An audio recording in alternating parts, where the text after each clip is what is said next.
আমি ক্ৰমশ আগবঢ়াই নিগম শাস্ত্ৰ মহাভাগৱত ভাগৰ পৰ্যালোচনাৰ বাবে আমি আপোনাসৱৰ শ্ৰী চৰণত সেৱা কৰিছোঁ।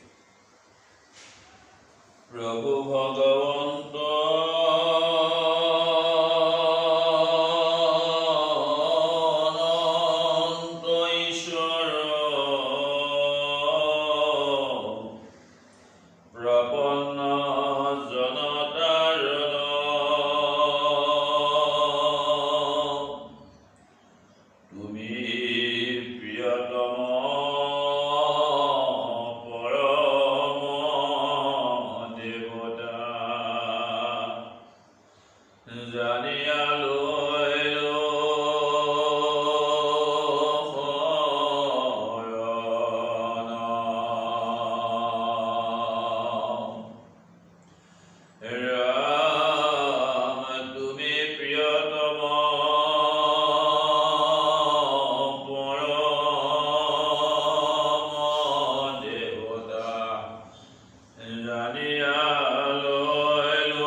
পৰম শ্ৰদ্ধাৰ বান্ধৱ মাতৃ সমস্ত, আমি আজি চতুৰ্থ স্কন্ধৰ জীৱৰ সংসাৰ বিতন্তা অৰ্থাৎ পুৰঞ্জন সংবাদ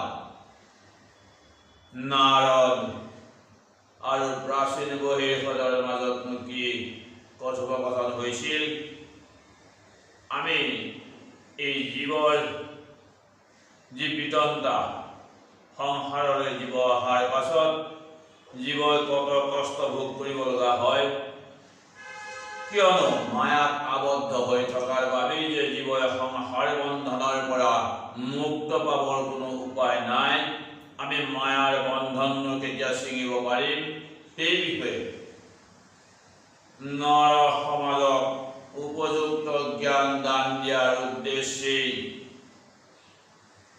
নিগম শাস্ত্ৰ, যাক পঞ্চম বেদ বুলি কোৱা হৈছে, এই নিগম শাস্ত্ৰ মহাভাগৱত ভাগৰ চতুৰ্থ স্কন্ধত আমাক পুৰঞ্জন উপাখ্যান ৰূপেই আমাক এই আখ্যানৰ জৰিয়তেই কেনেকৈ আমি মায়াৰ হাত সাৰিব পাৰিম সেই উদ্দেশ্যে আমাক জ্ঞান দান দিছে। আমি আজি জীৱৰ সংসাৰে বিতন্তা অৰ্থাৎ পুৰঞ্জন উপাখ্যান আমি আপনাৰ সবাৰ উদ্দেশ্যে প্ৰকাশ কৰিব খুজিছো। জয় জয় যদুকুল তিলক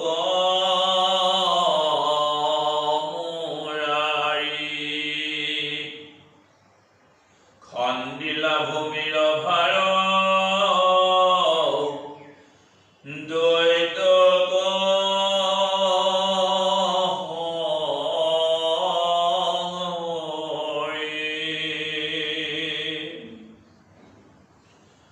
ভগত বৎসল মধু গোবিন্দ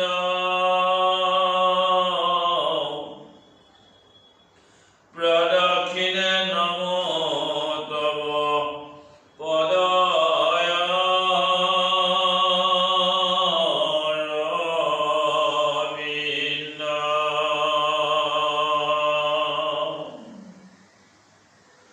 পুরাতরু সমজয়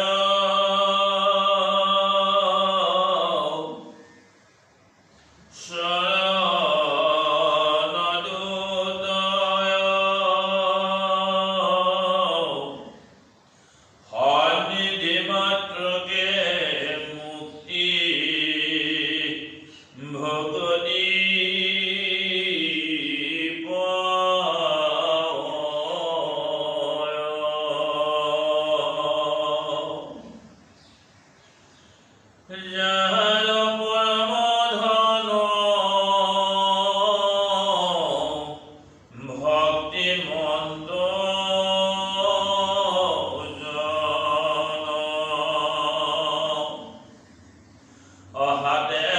চক্র ধৰি পুৰা ৰাখি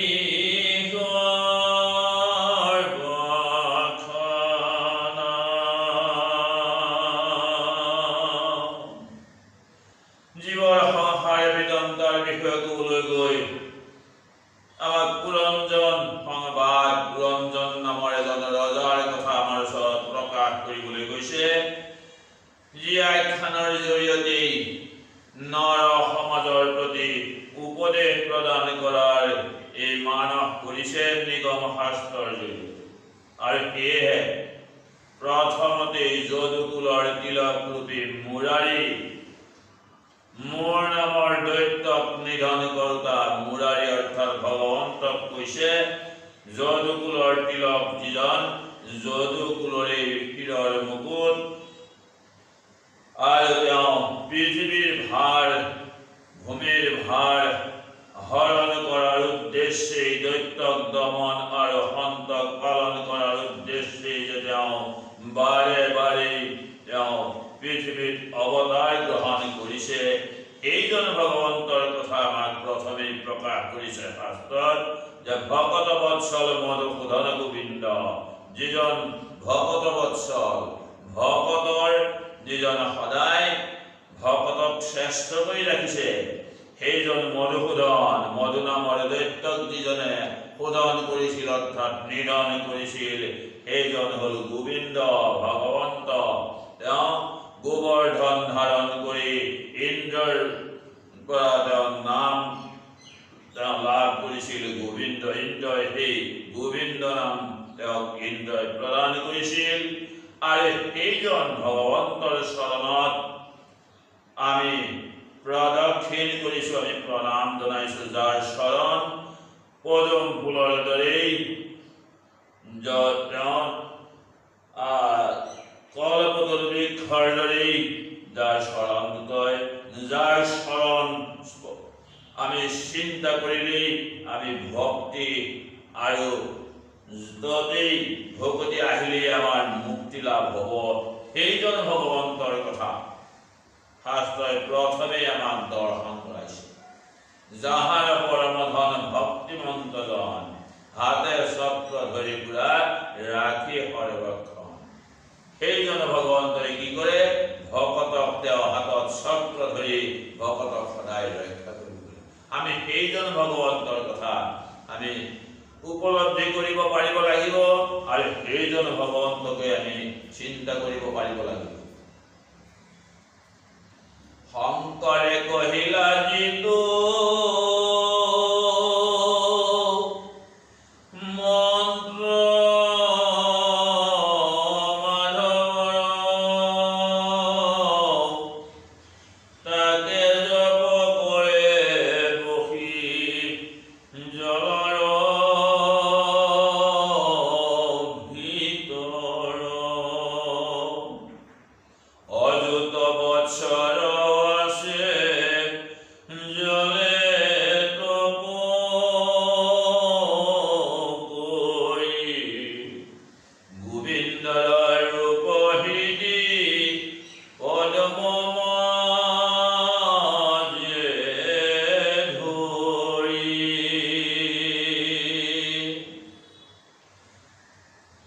পুৰঞ্জন সংবাদ আমাৰ ওচৰত প্ৰকাশ কৰিবলৈ গৈ শাস্ত্ৰই প্ৰথমেই কৈছে যে শংকৰ অৰ্থাৎ মহাদেৱ, শংকৰে যি মন্ত্ৰ প্ৰদান কৰিছিল প্ৰাচীন বহিৰ্ষদৰ পুত্ৰ দশ প্ৰচেতাক, এই শংকৰৰ উপদেশ লৈ শংকৰৰ দ্বাৰা যি তেওঁ কৃষ্ণৰ নাম প্ৰচেতাসকলে লাভ কৰিছিল, সেই নামকে হৃদয়ত লৈ তেওঁ ভগৱন্তৰ পাদপদ্মক হৃদয়ত ধাৰণ কৰি এই দশ প্ৰচেতাই সেই প্ৰচেতকসকলে অযুত বছৰ ধৰি জলৰ তলত তেওঁলোকে তপস্যা কৰি আছে। সেই বেলা মহাৰিষি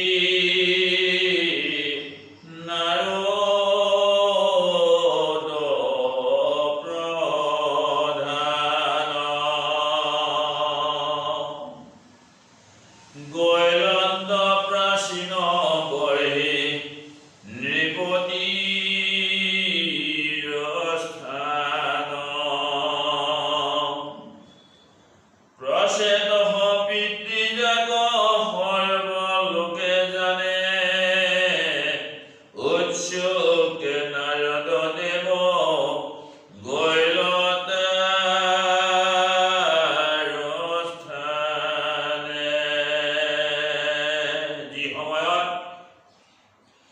প্ৰাচীন বৰহিষৰ পুত্ৰ দশপ্ৰচেতাই অযুত বছৰ ধৰি মাধৱৰ পাদ পদ্মক হৃদয়ত ধাৰণ কৰি শংকৰৰ পৰা সেই উপদেশ লৈ জলৰ তলত অযুত বছৰ তেওঁলোকে ভগৱন্তক চিন্তা কৰি আছে, মাধৱক চিন্তা কৰি আছে।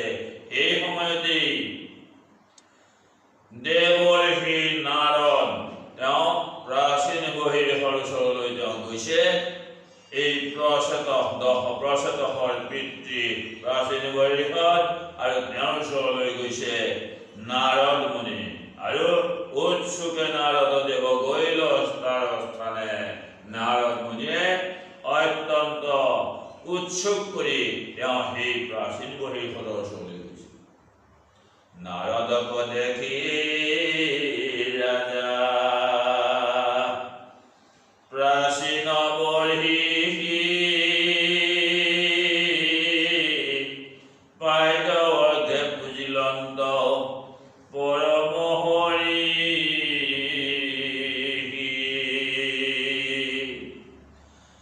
আসনে বহিলা ঋষি হৰষিত মন, নৃপতি গছাই হাঁহি বুলিলা বচন। নাৰদক দেখি প্ৰাচীন বৰহিষতে পাদ্য অৰ্ঘ্য লৈ নাৰদ মুনিক আগবঢ়াই আনি উপযুক্ত আসন প্ৰদান কৰিছে। আৰু এই ৰজাই যেতিয়া তেওঁ প্ৰণাম জনাইছে নাৰদ মুনিক, আৰু নাৰদ মুনিয়ে তেতিয়া ৰজা প্ৰাচীন বৰহিষক চাই তেওঁৰ ফালে ইংগিত কৰি নাৰদ মুনিয়ে অতি আনন্দ মনে তেওঁ কথা সুধিবলৈ আগ্ৰহ কৰিছে। কাৰণ নাৰদ মুনিয়ে জানিছিল যি সময়ত অযুত বৎসৰ জলৰ তলত ভগৱন্তৰ পাদ পদ্মক হৃদয়ত ধাৰণ কৰি এই দশপ্ৰচেতাই মাধৱক চিন্তি আছে, সেই সময়ত আগম কৰ্মতে লিপ্ত হৈ আছে প্ৰাচীন বৰহিষ। আৰু সেয়েহে নাৰদ মুনি আহিছে প্ৰাচীন বৰহিষক জ্ঞান দান দিয়াৰ উদ্দেশ্যে। আৰু আহি তেওঁৰ ওচৰত এই আতিথ্য গ্ৰহণ কৰি তেওঁ এই প্ৰশ্নৰ উত্তৰ তেওঁৰ ওচৰত এই প্ৰশ্ন তেওঁৰ ওচৰত অৱতাৰণ কৰিছে। শুনা শুনা হে ৰাজা তই মিছা দেখে মোৰ, কৰ্ম কৰি কোন ফল পাইবে ইচ্ছা কৰ।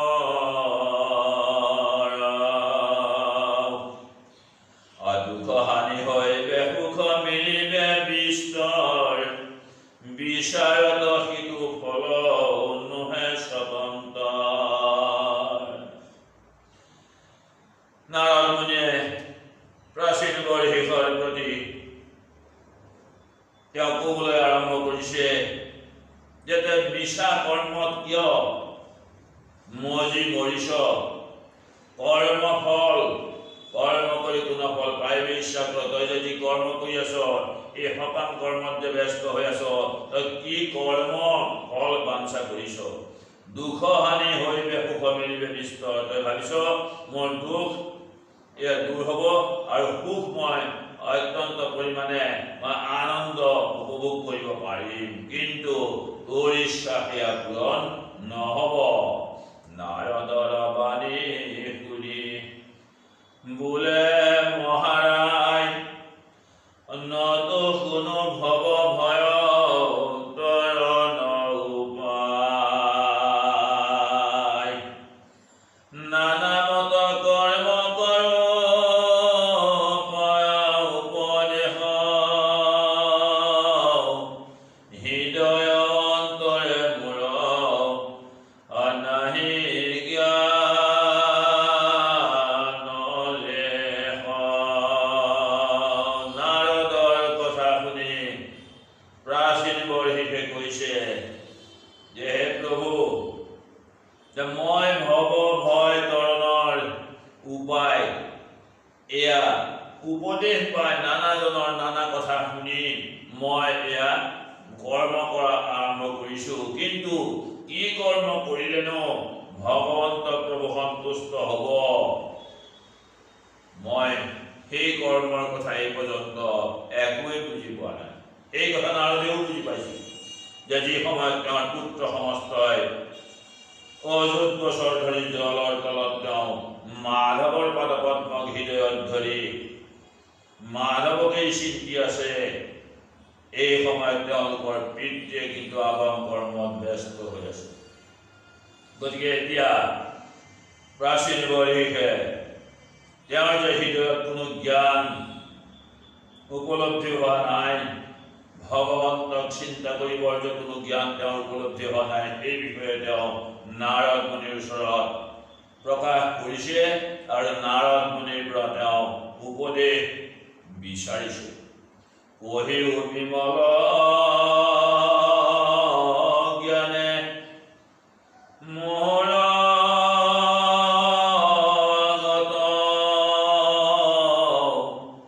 জাগ শুনি এৰাই কৰ্ম বন্ধ যত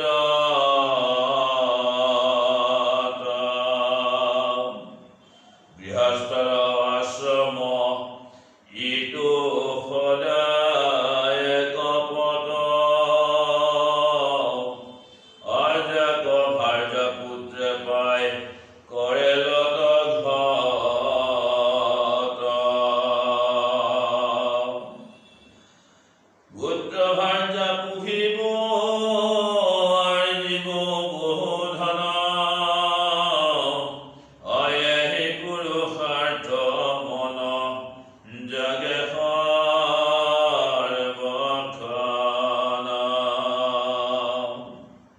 মূঢ়মতি সংসাৰত পুৰু নিৰন্তৰ আবে মোক কৃপা কৰিও মুনিব।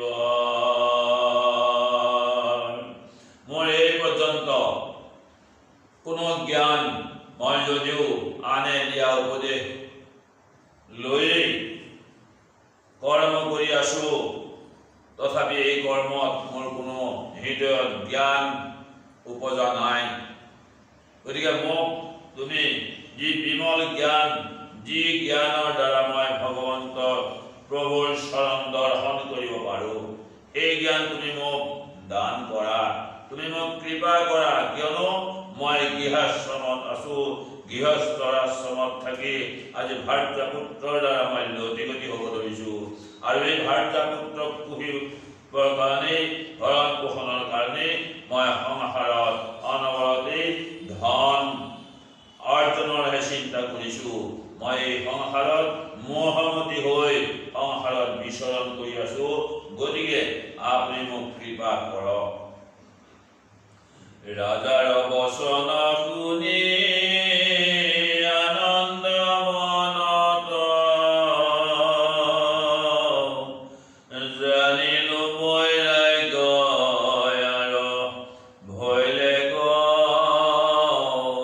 কৰ্মত যোগ বলে মৰা পশু আকাশক আনি অনিপতিক চাহি মুনি বুলিল অন্তবাণী। প্ৰাচীন বৰিষৰ এনেধৰণৰ বাণী শুনি নাৰদ মুনি আনন্দিত হৈছিল, কিয়নো তেওঁ বুজি পাইছিল যে ৰজাৰ মনত বৈৰাগ্যৰ ভাৱ উদয় হৈছে।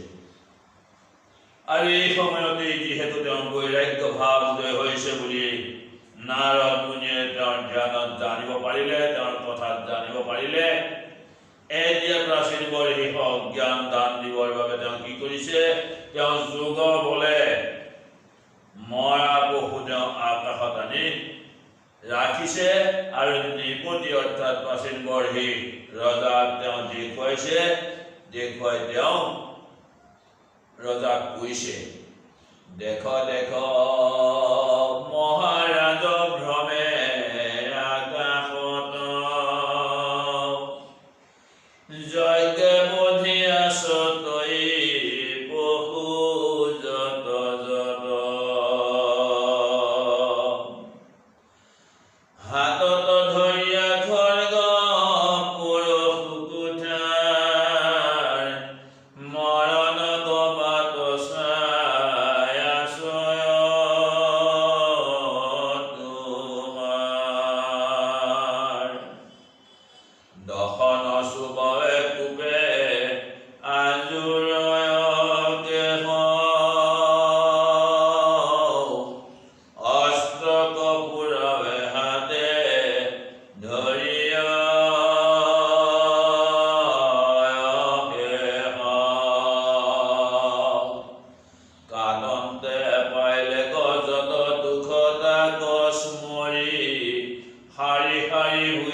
পৰিৱেশত তোমাৰ শৰীৰ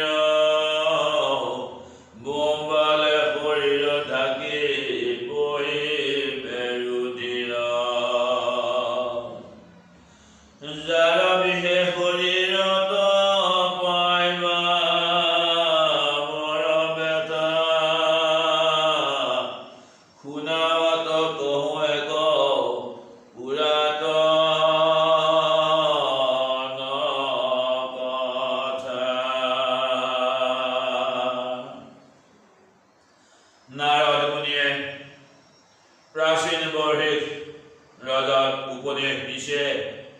তেওঁক জ্ঞান দান দিবৰ বাবে যিহেতু নাৰদ মুনি আহি তেওঁৰ গৃহত উপস্থিত হৈছে, এতিয়া তেওঁক জ্ঞান দান দিবৰ বাবে তেওঁ যোগৰ বলেৰে কিছুমান পশুক আনি তেওঁ আকাশত ৰাখি সেই পশুবিলাকক দেখুৱাই ৰজাক তেওঁ কৈছে যে হে ৰজা, তুমি যজ্ঞ কৰি যি সমস্ত পশুক তুমি কাটিছিলা, তেওঁলোকক যি কষ্ট দিছিলা আৰু তেওঁলোকে যি কষ্ট পাইছিল, এতিয়া সেই কষ্টৰ প্ৰতিশোধ ল'বৰ বাবে সেই পশু সমস্ত আকাশত ৰৈ আছে, বাট চাই আছে তুমিনো কেতিয়া মৰিবা। তোমাৰ মৃত্যুৰ বাবে তেওঁলোকে অপেক্ষা কৰি আছে। তোমাৰ শৰীৰ খণ্ড খণ্ড কৰি তোমাৰ দেহ গোটেই তেজেৰে ৰাঙলী কৰিব। তেওঁলোকে যিমান কষ্ট পাইছিল শৰীৰত, তুমিও সিমান কষ্ট পাব লাগিব। গতিকে আমাক কি বুজাইছে যে আমি এই আগম কৰ্ম বাদ দি আমি নিগম কৰ্মত ৰত হ'ব লাগে। এই পশু পক্ষী কাটি যাগ যজ্ঞ কৰাৰ সেই দিন আৰু নাই, সেই যজ্ঞ কৰাৰ সেই সময় আৰু এতিয়া নাই। তাকেই প্ৰাচীন বৰ্হিক ৰজাক উপদেশ দিয়াৰ চলেৰেই আমাৰ নৰ সমাজক জ্ঞান দান দিছে নাৰদ মুনিয়ে। কৃষ্ণ অপুৰঞ্জন নৃপতিৰ চৰিত্ৰ বিশেষ সাৱধানে শুনা তাক কহিব নিষেধ। আছিলন্ত নৃপ এক নামে পুৰঞ্জন, ঢাকিল ধৰণীখন জয় গুণ জ্ঞান। তাৰ এক মিত্ৰ আছে অভিজ্ঞাত নাম, নহয় বিফল জয় বাঞ্ছিত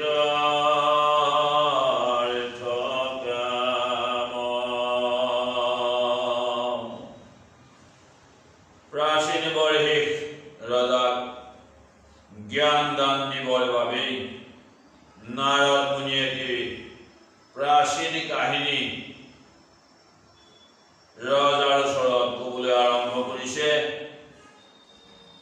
আৰু সেই কাহিনী ক'বলৈ গৈ তেওঁ কৈছে যে পুৰণি কালত এজন পুৰঞ্জন নামৰ ৰজা আছিল আৰু তেওঁৰ যি গুণ, তেওঁৰ গুণেৰে গোটেই সংসাৰ ধৰণীখন তেওঁ ঢাকি লৈছিল। আৰু তেওঁৰ এজন মিত্ৰ আছে যিজনৰ নাম হ'ল অভিজ্ঞাত। অভিজ্ঞাত নামে এজন তেওঁৰ মিত্ৰ আছে, নহয় বিফলতাৰ বাঞ্ছিতাৰ্থকাম। সেই মিত্ৰজনক চিন্তা কৰিলে যাৰ বাঞ্ছা কৰা ফল, যোনে যি বাঞ্ছা কৰে সেই ফল তেওঁ দান কৰে, সেইজনৰ নাম হৈছে অভিজ্ঞাত। এতিয়া ৰজা পুৰঞ্জন আৰু পুৰঞ্জনৰ যিজন বান্ধৱ সেইজনৰ নাম অভিজ্ঞাত। প্ৰভুসকল, আমি এই পুৰঞ্জন উপাখ্যান ক'বলৈ গৈ আমি বৰ্তমান যিখিনি নাম কৈ যাম, আপোনাৰ সবাই অকণমান ধ্যান দিব। আমি এই নামসমূহৰ পুৰঞ্জনৰ উপাখ্যান আমি বিৱৰি আমাৰ পিছৰ ভিডিঅ'ত আমি প্ৰকাশ কৰিম। বৰ্তমান আমি আমাৰ ৰূপক হিচাপে আমি আগবঢ়াই যাম পিছৰ ভিডিঅ'ত। আৰু এতিয়া আমাক শাস্ত্ৰই কোৱাৰ দৰে আমি যেনেকৈ পুৰঞ্জন ৰজাৰ কথা কৈছে, পুৰঞ্জন ৰজানো কোন, অভিজ্ঞাতনো কোন, এই বিষয়ে আমি আমাৰ পিছৰ যি ভিডিঅ' পিছৰ সমালোচনাত আমি আগবঢ়াম। যত কৰ্ম কৰে তাক কেহু নজানয়, বিচাৰে নিৰ্গুণ সৰ্বগুণৰ আশ্ৰয়। আপোনাৰ অনুকূল নগৰ চাহিয়া, পৃথিৱী মধ্যত সিধু ফুৰে বিচাৰিয়া। এই পুৰঞ্জন ৰজা তেওঁৰ সখা, তেওঁৰ মিত্ৰ অভিজ্ঞতাক লগত লৈ তেওঁ আহিছে, গোটেই সংসাৰ তেওঁ বিচৰণ কৰি ফুৰিছে।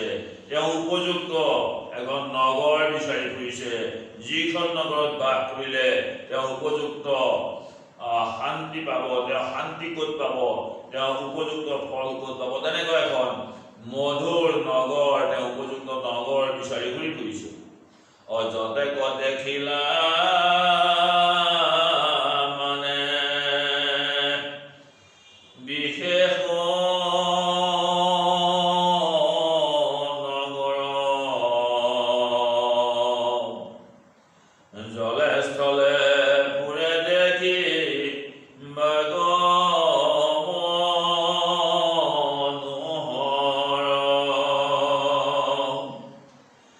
তথাপি নভৈল তাৰ মনত হৰিষ, অনগৰ বিচাৰি ৰাজা ফুৰে সুদিহ। তেওঁ এনে মনোহৰ স্থান তেওঁ লাভ কৰিছে, য'ত জল আৰু স্থল একেলগে তেওঁ দেখা পাইছে, য'ত মনোহৰ স্থান পাইছে, তথাপি তেওঁৰ মন আনন্দিত হোৱা নাই। তেওঁ উপযুক্ত এখন নগৰ বিচাৰি 10 দিশ তেওঁ ভ্ৰমণ কৰি ফুৰিছে। একদিনা হেমন্ত দক্ষিণ পঞ্জয়ে, ফুৰন্তে দেখিলা স্থান ৰাজায়ে কেশৰে। জগত প্ৰখ্যাত পুনু ভাৰত বৰিষ, তাক দেখি ৰংগৱতী ভৈল হৰিষ। হেমন্ত পৰ্বতৰ দক্ষিণ দিশত আহি তেওঁ এদিন লগ পাইছে। তেওঁ কি লগ পাইছে? ফুৰন্তে দেখিলা স্থান ৰাজা কেশৰ, এজন কেশৰ, তেওঁ অকলে অকলে ঘূৰি পকি থকা এজন ৰজা। তেওঁ আহি ৰজাই সেই স্থান তেওঁ দৰ্শন কৰিলে, য'ত জগত অপেক্ষাত কোনো ভাৰত বৰিষ, এই ভাৰত বৰিষ নামৰ এই জগতখন তেওঁ দৰ্শন কৰিলে। তাক দেখি ৰংগৱতী ভৈল হৰিষ, ৰজাই সেই ভাৰতবৰ্ষ নামৰ সেই স্থান পাই তেওঁ অতি আনন্দিত হৈছে। এই স্থানখনৰ বৰ্ণনা এতিয়া দিব। ভাৰতবৰ্ষনো কোনখন? আমাৰ দেহ সম্পৰ্কে যিহেতু ক'বলৈ গৈছে, পুৰঞ্জন আখ্যান বুলি কওঁতে আমাৰ দেহৰ সম্পৰ্কৰ লগত দেহটোক বুজাবলৈ গৈছে, আৰু এই দেহ সম্পৰ্কে জানিলেহে যে আমাৰ সাংখ্য জ্ঞান উপলব্ধি হ'ব, আমি সকলো জ্ঞান উপলব্ধি কৰিব পাৰিম। সেইকাৰণে আমাৰ এই দেহ সম্পৰ্কত ক'বলৈ গৈ আমাক বুজাইছে যে পুৰঞ্জন নামৰ এই ৰজাজনৰ জৰিয়তে, তেওঁৰ অভিজ্ঞাত নামৰ তেওঁ বান্ধৱজনৰ জৰিয়তে আমাক এই নৱদ্বাৰেৰে গৈছিলে ভাৰতবৰ্ষখন, অৰ্থাৎ আমাৰ দেহৰ কথা ক'বলৈ গৈছে। চৌবিধি বেৰিয়া নগৰ গৰখাই, মহামনোহৰ দেখি লোকে থাকে চাই, উচ্চতৰ গৃহৱতী দেখিতে শোভন, স্থানে স্থানে পুতি আছে কনক তোৰণ, উদ্যান আৰাম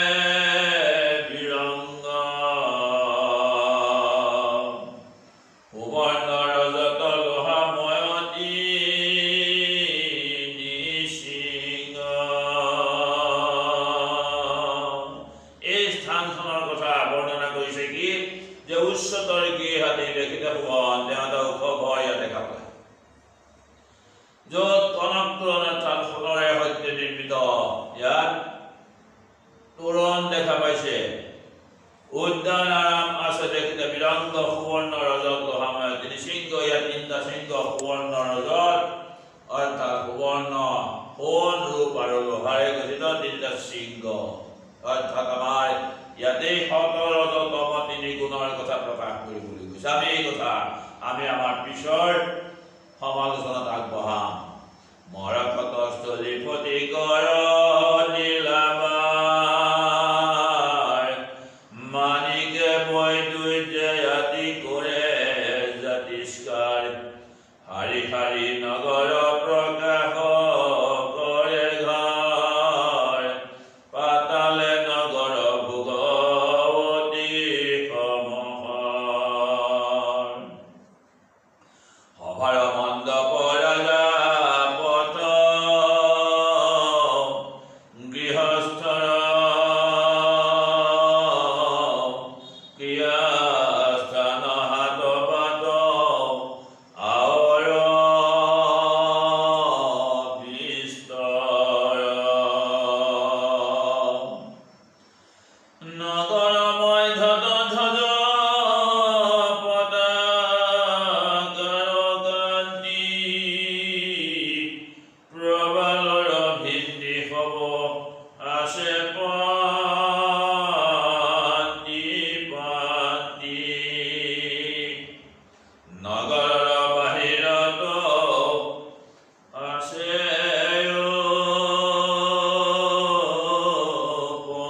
পৱন দিব্য বিক্ষলতা গণ দেখিতে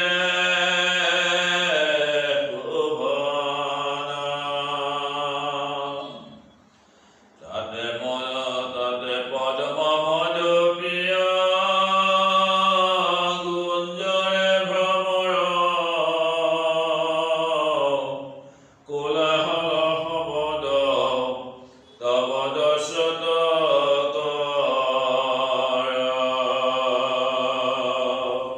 ৰজাই এইহেন এখন স্থান তেওঁ দেখা পালে য'ত তেওঁ বাস কৰিবৰ যুগত বুলি তেওঁ চিন্তা কৰিছে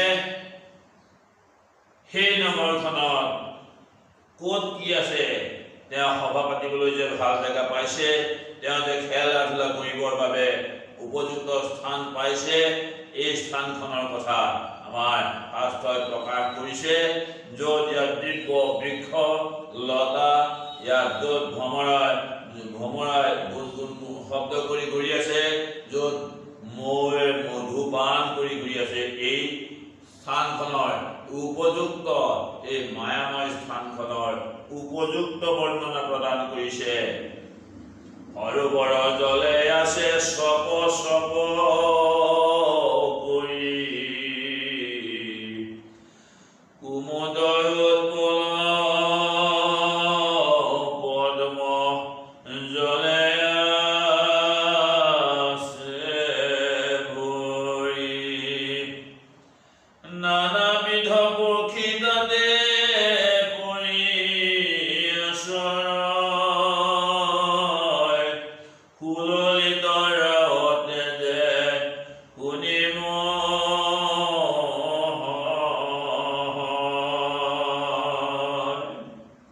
বায়ু লাগি জলদয় থলে উষয় তীৰত বৃক্ষৰ পত্ৰ সঘনে পৰয় জলবিন্দু পৰশত উজ্জ্বলিত বন পঢ়িবে নপাৰে জাত সূৰ্যৰ কিৰণ হৰিণ বৰাহ গৰু গন্ধাৰ মহিষ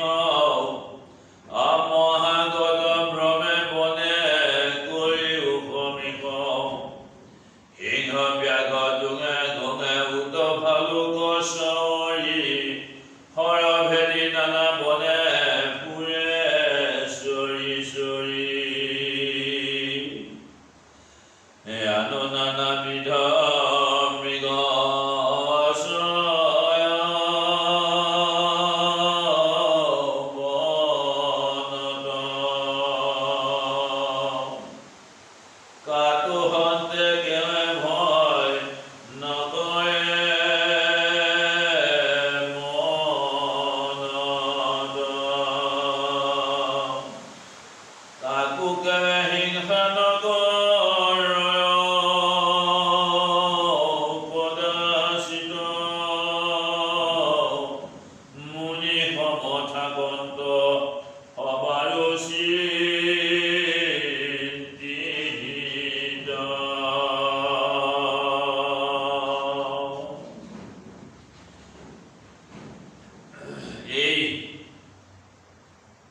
যি পুৰঞ্জনজয় ভাৰতবৰ্ষৰ স্থানখন তেওঁ দৰ্শন কৰিলে, যি স্থানত সুবৰ্ণ য'ত সোণ ৰূপ লোহা এই তিনি গুণৰ সমাহাৰ ঘটিছে, য'ত এই তিনি গুণক তিনিটা শৃংগৰ লগত তুলনা কৰিছে, আজি এই স্থানখনৰ যি উপযুক্ত বৰ্ণনা প্ৰদান কৰিছে, য'ত একেলগে সিংহ বাঘ ধুম বালুক একেলগে ঈশ্বৰী ফুৰি আছে, কোনেও কাকো হিংসা কৰা নাই, এনে এখন সুন্দৰ উপবন, এনে এখন সুন্দৰ ভাৰতবৰ্ষত য'ত আহি পুৰঞ্জন ৰজা উপস্থিত হৈছে, য'ত নৱখন দুৱাৰেৰে গঠিত এই আমাৰ দেহৰ লগত তুলনা কৰিছে। আমি আমাৰ এই দেহ সম্পৰ্কে যদি নাজানো, তেন্তে আমি যি শাস্ত্ৰই নহওক, আমি শাস্ত্ৰৰ ওচৰলৈ গ'লে শাস্ত্ৰৰ তত্ত্ব অৰ্থ মৰ্ম বুজাত আমাৰ বহু অসুবিধা হ'ব। উকিলে কোমল ধ্বনি কৰন্ত মধুৰ, শুনিয়া পথিক হ'ব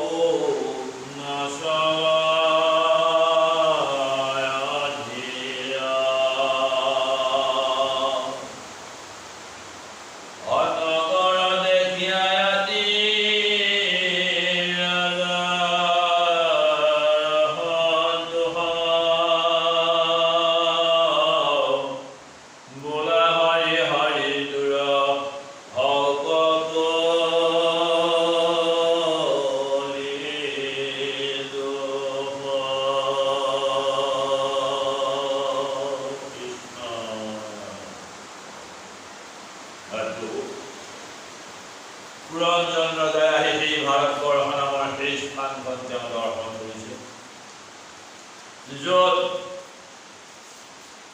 কাম ক্ৰোধ লোভ মোহ দম্ভ অহংকাৰৰ কোনো স্থান নাই, য'ত সমস্ত হিংস জন্তুৰে একেলগে বাস কৰিব পাৰিছে, কোনেও কাকো হিংসা কৰা নাই, তেনে এখন স্থানত আহি প্ৰাচীন বহিৰ্গত ৰজা এই উপদেশ দিবলৈ গৈ নাৰদে তেওঁক এই পুৰঞ্জন ৰজাৰ কাহিনী ক'বলৈ গৈছে, আৰু পুৰঞ্জন ৰজাই কি স্থান এই ভাৰতবৰ্ষতে তেওঁ আহি ভাৰতবৰ্ষত যে উপস্থিত হৈছে, এই কথা নাৰদ মুনিয়ে প্ৰাচীন বৈষ্ণৱক প্ৰকাশ কৰিছে।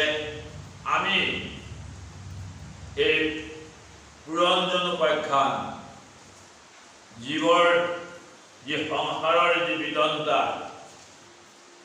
সংসাৰত জীৱ কেনেকৈ ঘূৰি ফুৰিব লগা হৈছে, জীৱে কত যন্ত্ৰণা ভোজন কৰিব লগা হৈছে, এই বিষয়ে জ্ঞান দান দিবৰ বাবেই এই পুৰঞ্জন উপাখ্যান নামৰ এই উপাখ্যানটো নৰ সমাজৰ প্ৰতি নিগম শাস্ত্ৰ মহাভাগৱতৰ জৰিয়তে জ্ঞান দান দিয়াৰ প্ৰয়াস কৰিছে। আৰু এই জ্ঞান যিহেতু প্ৰাচীন বৈষ্ণৱ দিবলৈ গৈছে নাৰদ মুনিয়ে, আমি সেই জ্ঞান নাৰদ মুনিৰ জৰিয়তে প্ৰাচীন বৈষ্ণৱে যেনেকৈ জ্ঞান লাভ কৰাৰ প্ৰয়াস কৰিছে, আমিও শাস্ত্ৰ ভাগৰ জৰিয়তে এই জ্ঞান লাভ কৰিবলৈ আমি অগ্ৰসৰ হ'ব লাগিব। কৃষ্ণ প্ৰভুসকল, আমি ক্ৰমান্বয়ে আমাৰ সমালোচনা আমাৰ এই পৰ্যালোচনা আমি আগবঢ়াই যাম। পুৰঞ্জন উপাখ্যানৰ এই ৰূপক পুৰঞ্জনৰ আত্মপৰিচয় কি, তেওঁৰ লগত যে আহিছে এই অভিজ্ঞাত নামৰ তেওঁৰ সখী, তেওঁৰ মিত্ৰজন, আমি এই সম্পৰ্কে আমাৰ পিছৰ আলোচনাত আমি প্ৰকাশ কৰিম। আজি আপোনাসকলৰ শ্ৰীচৰণত আমি পুনৰ প্ৰণাম জনাই আমাৰ আজিৰ পৰ্যালোচনা ইমানতেই সামৰণি মাৰিছোঁ। কৃষ্ণ